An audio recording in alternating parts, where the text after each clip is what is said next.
I have discovered a factory exploit in Hearts of Iron 4, with which you can literally get hundreds of factories. First things first, you're probably aware that with Arms Against Tyranny in the latest updates, some things were actually changed regarding the trade and industry. For example, back in the day, in the older versions, if I would, let's say, buy one factory of steel from France, my factory count goes down by one factory. If I would buy 9 factories, my factory count goes down by 9 factories. That makes sense. Well, that's no longer the case. Let's now do the exact same thing in the current version of HOI4. I'm Yugoslavia and I have 18 factories. Let's say I buy 9 factories of steel from France.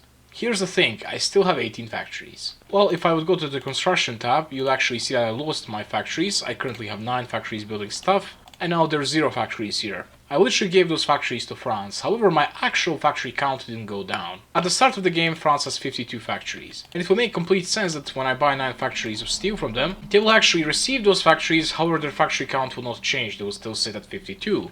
Well, let's check that out. Whoops, it did change, they have 61 factories now, and I still have 18. Do you see where this is going? We literally created 9 factories out of thin air by just buying steel from France. What can France now do is buy the resources back from Yugoslavia. Yugoslavia has aluminum, let's buy 9 factories from Yugoslavia. Yugoslavia has now 27 factories, not 19, and France has 61, not 52. This can be maximized, however, if you have 2 countries with big industries and lots of resources. Best duo for this would be the USA and the Soviet Union.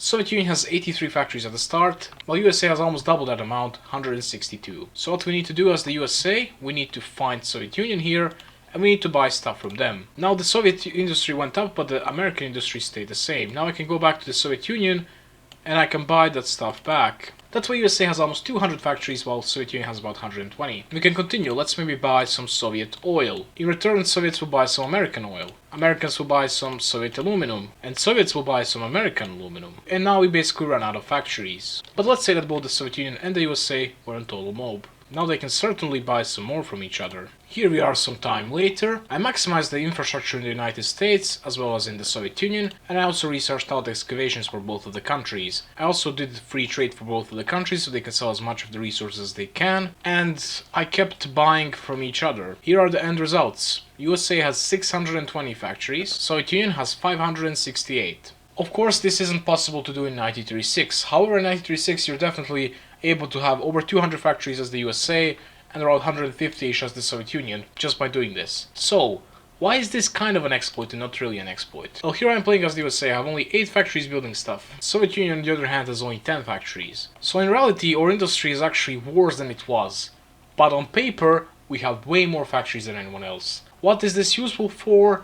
Well, for some checks like being unable to go for total mob or something, or making sure that somebody from your faction doesn't take over the faction leadership. I think this can also be useful in multiplayer to scare off the enemies, because I don't think everyone knows about this. It would be really actually scary playing as Germany having like 300 factories or something, 250, and then seeing France having as many factories as you, and then the UK having even more.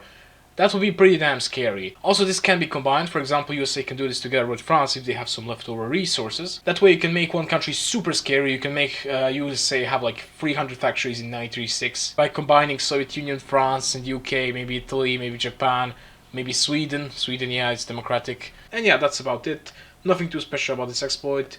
Just a funny little exploit in Arms Against Tyranny. I hope you enjoyed the video, guys, and see you in the next one. Bye.